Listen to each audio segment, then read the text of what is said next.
네, 오늘 고린도전서 1장 25절에서 29절까지의 말씀으로 그라운드 제로를 경험하기라는 제목 가지고 하나님 말씀 함께 나누겠습니다. 25절부터 29절까지 말씀 우리 한 목소리로 주의 말씀 읽겠습니다. 자, 시작. 하나님의 어리석음이 사람보다 지혜롭고 하나님의 약하심이 사람보다 강하니라. 형제들아, 너희를 부르심을 보라. 육체를 따라 지혜로운 자가 많지 아니하며 능한 자가 많지 아니하며 문벌 좋은 자가 많지 아니하도다. 그러나 하나님께서 세상의 미련한 것들을 택하사 지혜 있는 자들을 부끄럽게 하려 하시고 세상의 약한 것들을 택하사 강한 것들을 부끄럽게 하려 하시며 하나님께서 세상의 천한 것들과 멸시받는 것들과 없는 것들을 택하사 있는 것들을 패하려 하시나니 이는 아무 육체도 하나님 앞에서 자랑하지 못하게 하려 하심이라. 아멘. 하나님의 관점이라는 제목 가지고 우리 계속 두 번째 시간을 갖고 있는데요. 그 하나님의 관점이라는 뜻은 우리의 관점과 하나님의 관점이 다르다라는 의미가 이 안에 내포가 되어 있습니다. 예를 들면 이런 겁니다. 우리는 생각하기를 하나님께서 좋아하시는 원하시는 그 사역과 일을 하기 위해서 우리 스스로가 완벽히 준비가 되어야 하고 또 내 역량이 커 있어야 하고 뭔가 내가 할 수 있는 어떤 역할이 다른 누군가보다는 뛰어나야 된다는 생각을 기본적으로 하고 있습니다. 그래서 찬양팀을 섬길 때에도 좋은 연주 실력으로 섬기고 목소리도 가다듬고 연습하고 봉사 활동하실 때도 식당에서 음식 만들 때도 맛있는 음식을 준비하시고 힘을 내서 어떻게든지 맛있게 하려고 준비해 주시고 그리고 뭐 여러 분야에 있어서 최선을 다해서 최선뿐만 아니라 하나님 아버지 앞에 뛰어난 것으로 올려드리기 위해서 그렇게 우리가 주님을 섬기고 있죠. 그러나 사실 하나님의 관점은 결코 그렇지 않다입니다. 그렇지 않다. 뛰어난 걸 원하시는 게 아니다. 사람들은 그렇게 말하고 있지만 생각하지만 하나님은 결코 그렇지 않다. 심지어 당신에게 우리 주님께 순종하거나 낮아질 준비가 되어 있지 않으면 하나님께서는 언제든지 다른 누군가를 그 자리에 대체하실 수 있는 분이다. 예수님은 요한계시록에 보시면 소아시아 7개 교회 중에 에베소 교회에게 말씀하시기를 첫사랑을 회복하지를 않으면 촛대를 옮기겠다 이렇게 말씀하셨습니다. 그 대체하시겠다는 겁니다. 대체. 예수님께서는 예루살렘에서 예수님을 환영하는 무리들이 호산나를 외치고 있을 때 이 내용에 대해서 되게 비판을 했거든요. 종교 지도자들이 예수가 도대체 누군데 왕처럼 이런 대우를 받느냐 하면서 이런 행위를 당장 중단시키라고 예수님께 이렇게 말을 했어요. 종교 지도자들이. 그러자 주님께서 뭐라고 말씀하시냐면 이들이 외치지 않으면 길가에 돌들이 외칠 거다. 이렇게까지 말씀하실 정도입니다. 우리 주님께서는 대체가 가능하신 분이세요. 여러분들에게 흐르는 복도 그 복의 물줄기를 단번에 물줄기를 다른 곳으로 터뜨리실 수 있으신 분이십니다. 우리 주님께서는 복의 줄기들을 다른 곳으로 이게 뭐 한 번의 실수로 인해서 그 복줄기가 떨어져 나갈 수도 있어요.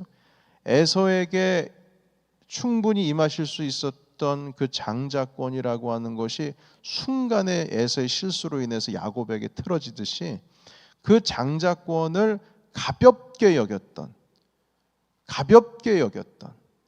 그 에서에게 그 축복이 당장에 야곱에게로 흘러갔던 것처럼 대체할 수 있다. 여러분들에게 주어진 그 복, 여러분들에게 주어진 직분, 여러분들에게 주어진 하나님께서 베풀어 주신 그 은혜에 대해서 가볍게 여기는 순간 대체가 가능하다. 이것이 우리 주님의 관점입니다. 여러분, 예수님께서는 12명의 제자들을 택하실 때에 시골 마을의 어부들을 부르셨습니다. 어부들, 시골 마을에. 여러분, 어부들은 물고기 낚는 사람들이지 앉아가지고 성경 읽고 글 공부하는 사람들이 아닙니다. 말재주가 없습니다. 아무나 한번 잡아보시고 뭐 대한민국 우리 한국말 하시니까 어촌에 가셔가지고 뱃사람들 모아놓고 말 좀 해보라고 해보면 일상적인 대화는 가능하지만 뭘 가르치거나 아니면 뭔가를 이렇게 교육적으로 아니면은 교회를 세울 수 있을 만큼 어떤 그런 것보다는 오히려 뱃사람들이기 때문에 거칠고 그러십니다. 그들은 제가 비하하는 게 아니고요. 왜냐하면 일하는 분야가 다르기 때문입니다. 그러니까 우리들 관점이라면 바울처럼 공부나 꽤 하고 글도 좀 잘 쓰고 이 스피치도 잘 하고 존경받는 어떤 훌륭한 가문 출신의 이해력이 빠른, 그러니까 여러분, 예수님의 제자들은 아무리 예수님의 말해도 못 알아듣잖아요. 못 알아듣잖아요. 당신께서 별세할 것이라고 하는 말씀을 3-4번 얘기해도 알아듣지를 못하잖아요. 무슨 말을 하는지. 이해력이 낮아요. 그게 아니라 똑똑한 사람들을 사용하면 더 좋을 거예요. 그러나 예수님의 관점은 우리와 다릅니다. 시골 마을에 저 깡촌 어촌 마을의 사람들을 쓰셔서 교회를 세우시고 복음을 전파하게 하시고 사람들이 깜짝깜짝 놀라거든요. 갈릴리 출신 베드로 아니냐. 사람들이 깜짝깜짝 놀랍니다. 아니 어떻게 저런 사람들이 예수님의 제자가 될 수 있지? 이렇게 생각할 수밖에 없는 그 사람들을 12명 골라가지고 제자로 사용하시는데 그 중에는 많은 사람들이 죄인이라고 하는 세리 마태도 있었어요. 한마디로 죄인이에요. 죄인. 그들을 제자로 쓰셨다는 겁니다. 여러분, 어떻게 이런 일이 있을 수 있죠? 여러분, 우리 본문의 말씀 26절에 있는 말씀 한 번 더 같이 읽겠습니다. 26절을 볼까요? 26절 같이 읽겠습니다. 자, 시작. 형제들아, 너희를 부르심을 보라. 육체를 따라 지혜로운 자가 많지 아니하며 능한 자가 많지 아니하며 문벌 좋은 자가 많지 아니하도다. 아멘. 여러분, 이 말씀의 뜻은 이런 거예요. 바울이 말합니다. 형제들아, 여러분, 형제님, 자매님, 여러분 주변에 한번 둘러보세요. 자, 이렇게 말씀하는 거예요. 여러분 여기 주변 좀 둘러보세요. 옆 사람 좀 보세요. 보세요. 우리 중에 공부 많이 한 사람 있습니까? 우리 중에 능력 있는 사람이 있습니까? 우리 중에 지혜로운 사람이 있습니까? 우리 중에 귀족 출신이 있습니까? 여러분 한번 살펴보시라니까. 옆 사람 보세요 한번. 없잖아요. 없잖아요. 왜 그럴까요? 왜 우리가 예수님 믿는데 어떻게 주님께서 우리를 부르시고 교회를 세우게 하실 때 여러분 뭐 지혜로운 자, 능한 자가, 문벌 좋은 자가 왜 이렇게 없어요? 우리 주변에. 그 답이 29절에 있습니다. 29절. 29절로 넘어가 보실까요? 스크린. 같이 읽겠습니다. 시작. 이는 아무 육체도 하나님 앞에서 자랑하지 못하게 하려 하심이라. 아멘. 자랑하지 못하게 하시려고 일부러 조금 덜 문벌 좋지 않고 지혜롭지 않고 좀 하자 있는 사람들을 불러 쓰셔가지고 교회를 세우신다는 거예요. 자기 자랑하지 않게 하기 위해서. 하나님께서 하신 일인데 이 일을 자기 것양 내가 했다. 내가 세우고 내가 했기 때문에 이 정도 온 거야. 이런 말 하지 않도록 하기 위해서 문벌 좋지 않은 자, 지혜롭지 못한 자, 능력 없는 자들을 쓰셨다는 거예요. 주변 살펴보라고 고린도 교회 사람들에게 지금 말씀하시는 겁니다. 하나님께서 하신 것인데 하나님께 영광을 돌리지 못하고 내가 한 거야. 내가 없으면 교회 안 돌아가. 내가 있어야 이 부서가 돌아갈 수가 있어. 다른 사람들은 아무도 몰라. 내가 오라. 내가 있어야 돼.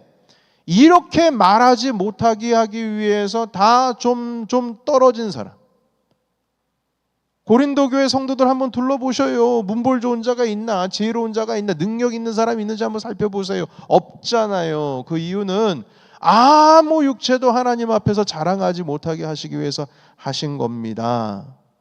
이 말씀은 다른 말로 하나님 앞에서 절대적으로 겸손하게 하시기 위해서 이렇게 하신 거라는 겁니다. 그러니까 하나님의 관점과 우리의 관점은 달라요.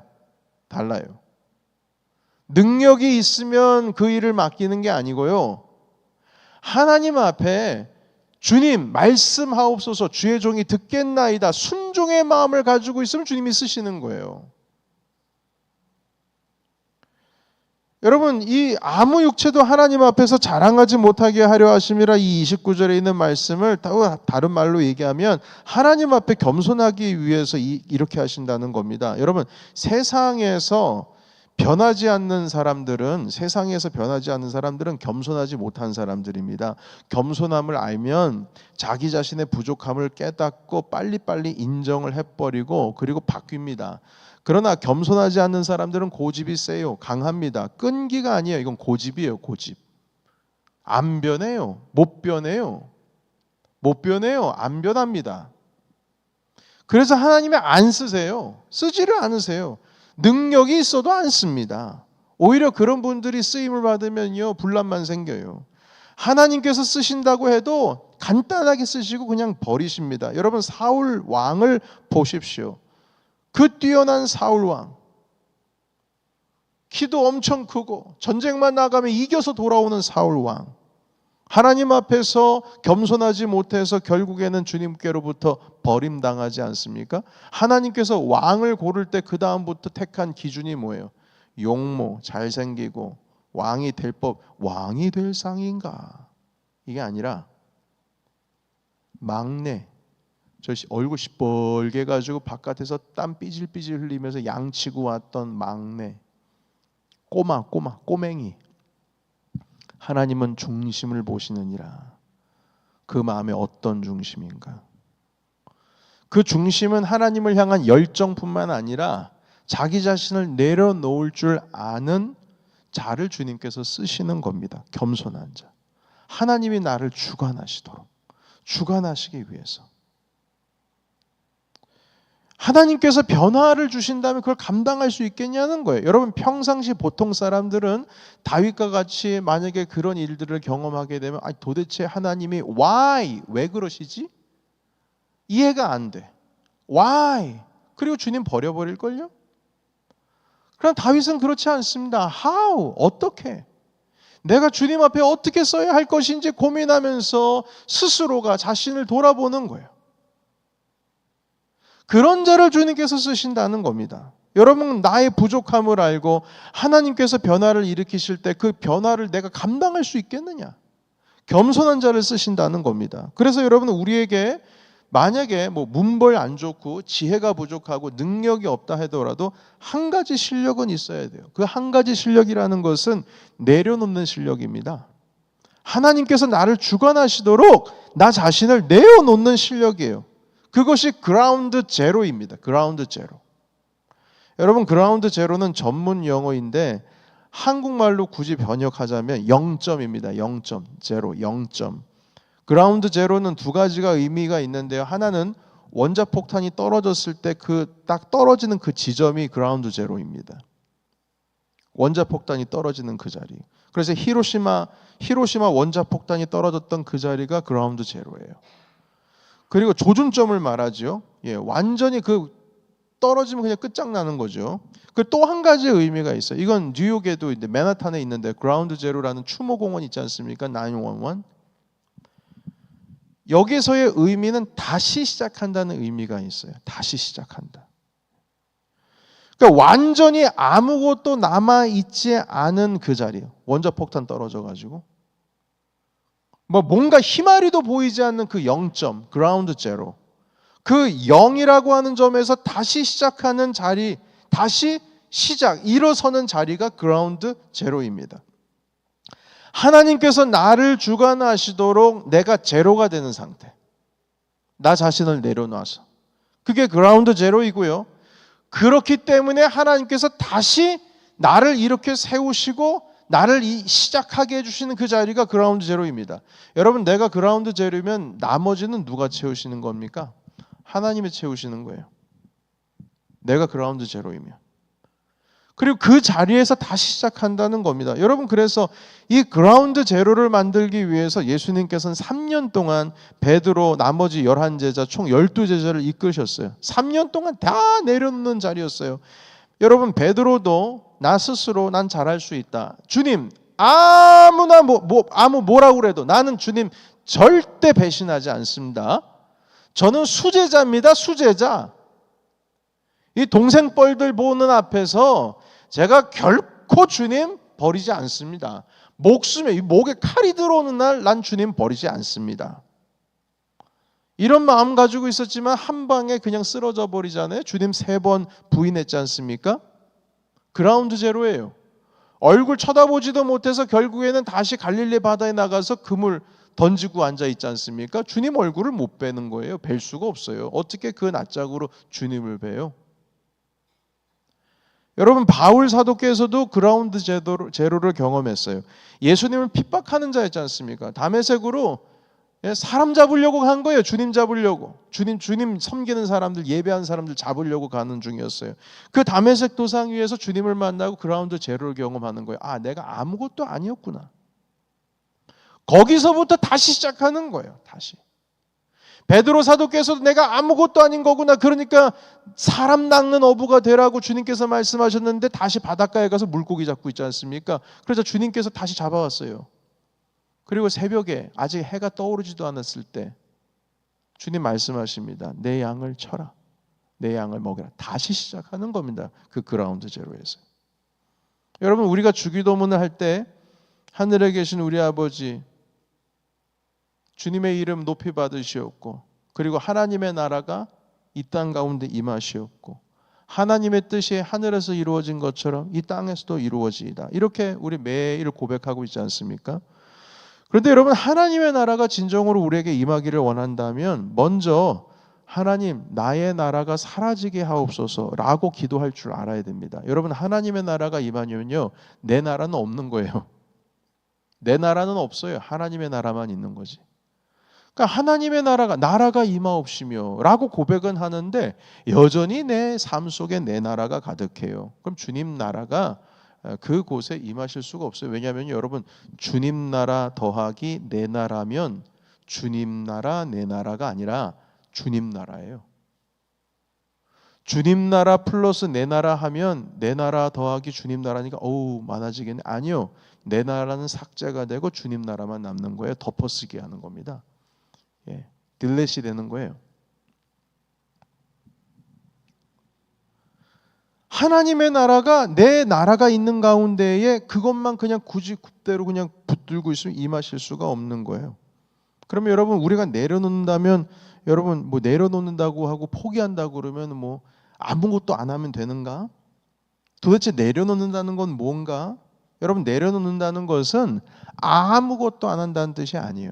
아, 주님께 다 맡겨드립니다. 이러놓고선요 기도 안 하시는 분 계세요. 왜? 주님께 다 맡겨드렸으니까. 뭐 기도할 필요가 있어? 내 주님께 다 맡겨드렸는데. 여러분, 그거는 오해하는 거예요. 오해한 거예요. 여러분, 오히려 아무것도 안 하는 상태가 아니라 오히려 성실하게 더 하는 상태를 말합니다. 여러분, 베드로가 그라운드 제로를 경험하고 아무것도 안 하고 있었습니까? 아니요. 매 기도 시간마다 성전에 올라가서 기도했어요. 그러다가 성전 미문에 앉아있는 안진뱅이를 고친 것 아니겠습니까? 베드로 사도께서는 아무것도 안 한 게 아니라 목숨 내놓고 복음 전하고 다녔어요. 그래서 감옥에 갇히기도 하고 매질도 당했죠.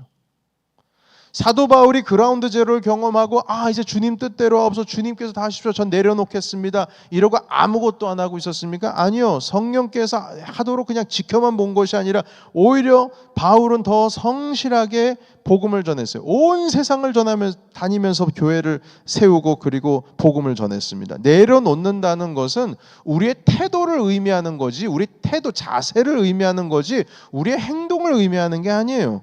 여러분, 열심히 봉사하시고 복음 전하는 사람이 성실하게 일할 때 두 부류로 나눕니다. 한 부류는 모든 것을 내가 하는 생각하고, 모든 것은 내 영역이라고 생각하고, 모든 것은 나만이 할 수 있는 일이라고 생각하고, 내가 옳은 일이라고 생각을 하면서 성실하게 일하는 부류가 있는가 하면, 또 다른 부류는 열심히 봉사하고 열심히 일하면서 겸손하게 성령의 부르심에 이끌림 바 되어 가면서 이름도 없이 빛도 없이 내가 드러나지 않는다 할지라도 전혀 상관없이, 인정 안 받는다도 전혀 상관없이 그렇게 주님을 섬기는 부류가 있습니다.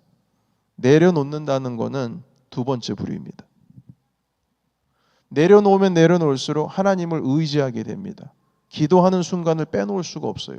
의지하면 의지할수록, 하나님께 내 자신을 포기하면 포기할수록 주님 앞에 기도할 수밖에 없습니다. 예수님께서는 세상의 모든 것을 포기하시고 자신의 가장 큰 생명까지 포기하셨습니다. 그러나 포기하시는 마지막 순간까지도 겟세마네에서 기도하셨습니다. 이게 의지하는 사람이고, 하나님을 의지하는 사람이고, 나 자신을 내려놓는 사람이며 그라운드 제로를 경험하는 사람들입니다.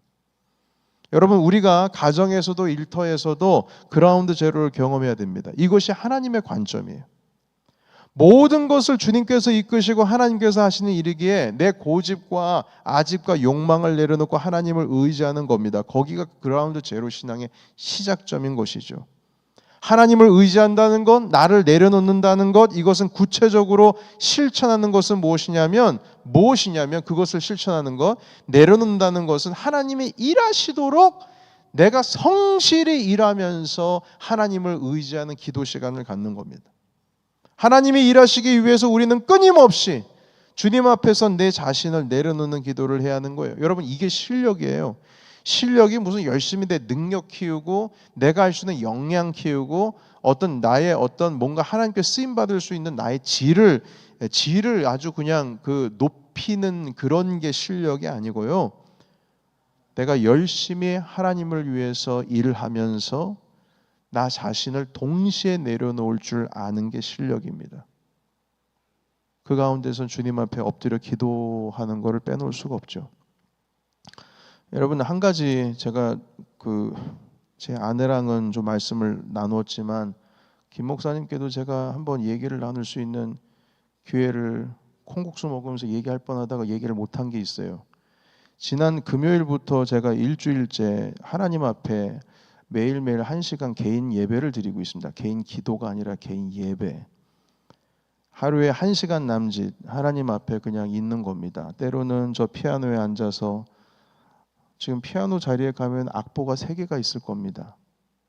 1시간 동안 그 찬양만 불렀어요. 그라운드 제로를 경험하기 위해서입니다.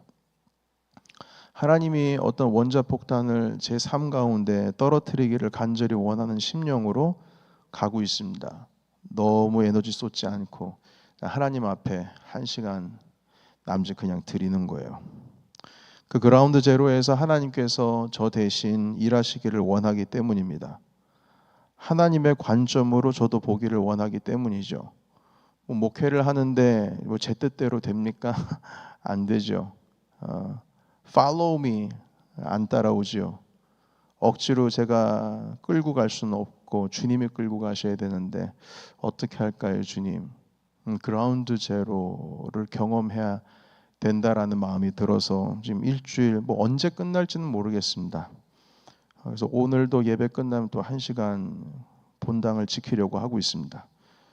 하나님의 관점으로 저도 주님께서 행하시는 일들을 보고, 그래, 주님, 내가 할 수 있는 이게 뭘까요? 그러니까 제가 애를 쓰면 애를 쓸수록 제가 기대한 것만큼 안 되면 실망이 가득하더라고요. 주님, 저 실망하기 싫어요. 하나님, 제가 할 수 있는 것이 무엇이 있을까요? 근데 어쩔 수 없죠. 그라운드 제로입니다. 주님 앞에 엎드리는 거죠. 목회는 목회대로 저는 열심히, 제가 어제 간사님한테 물어봤어요. 간사님, 제가 게으릅니까? 제가 물어봤어요. 아니, 목사님, 그게 무슨 말씀이세요? 목사님은 가정도 제대로 못 돌보시는데. 여쭤봤어요. 내가 혹시 게으릅니까? 이런저런 얘기 나누다가 물어본 거예요. 어제 그 송영석 집사님 그 장례식에 가면서 간사님도 같이 했기 때문에 가서 물어본 거예요. 제가 성실합니까? 성실해도 안 되면 뭔가 잘못된 거야. 내가 성실하는데 안 되면 뭐가 잘못된 거야. 팔로우 미 했는데 안 따라오면 뭐가 잘못된 거야. 그럼 나는 주님 앞에 엎드려야지. 어떻게 합니까? 그라운드 제로입니다. 그 가운데로 내려가는 거예요. 하나님께서 일하시기를 원하기 때문입니다. 여러분, 일꾼을 보내주세요. 일꾼을 보내주세요. 여러분, 아무리 일꾼이 많아도요, 자기 나라가 가득한 일꾼이 되면 교회는 무너지는 거예요. 그거 아시잖아요. 그런 일꾼 필요 없어요. 그라운드 제로를 경험하지 못한 일꾼들이 많으면 개판되는 거예요.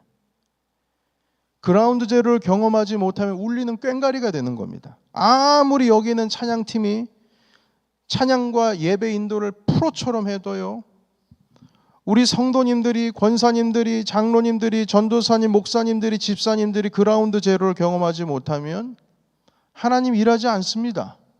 예배는 예배가 아니에요. 그라운드 제로를 경험하는 그 자리가 예배 자리가 되는 겁니다. 내 자신을 내려놔야 돼요.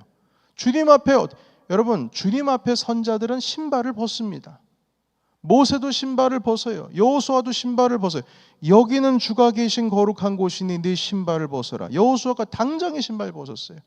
그라운드 제로, 내 자신을 내려놓는 자리, 하나님 앞에서 겸손하며 엎드리는 그 자리를 경험해야 된다는 겁니다. 그것이 바로 하나님의 관점이에요. 여러분, 모두 그라운드 제로의 신앙을 경험하시기를 주님의 이름으로 축원합니다. 네, 오늘 제가 그렇게 하나님 아버지 앞에 1시간 동안 주구장창 이 한 곡만 찬양을 드렸던 그 찬양을 소개하겠습니다. 내 안에 가장 귀한 것 예수를 알미라. 우리 잠깐 기도하고 이 찬양 먼저 부르시고 기도 계속 하시겠습니다. 하나님 아버지, 주님 이 시간 우리가 그라운드 제로를 경험하기를 원합니다. 0점, 하나님께서 일하시고 나는 내 자신을 내려놓는 바로 그 자리, 그 시간을 경험하고자 합니다. 하나님 아버지, 우리가 성실히 아무리 한다 할지라도 하나님 뭔가 되지 않는 것은 아직도 내 안에 여전히 내가 자리 잡고 있기 때문입니다. 하나님의 나라가 임하기 위해서는 나의 나라는 없어져야 합니다. 하나님, 그렇게 주님의 나라를 향하여서 나아갑니다. 우리와 함께 하시고 가장 높으신 이름 그 예수 그리스도를 찬양합니다. 이 자리 가운데 주님 모십니다. 우리의 예배를 받아 주시옵소서. 예수님의 이름으로 기도하옵나이다.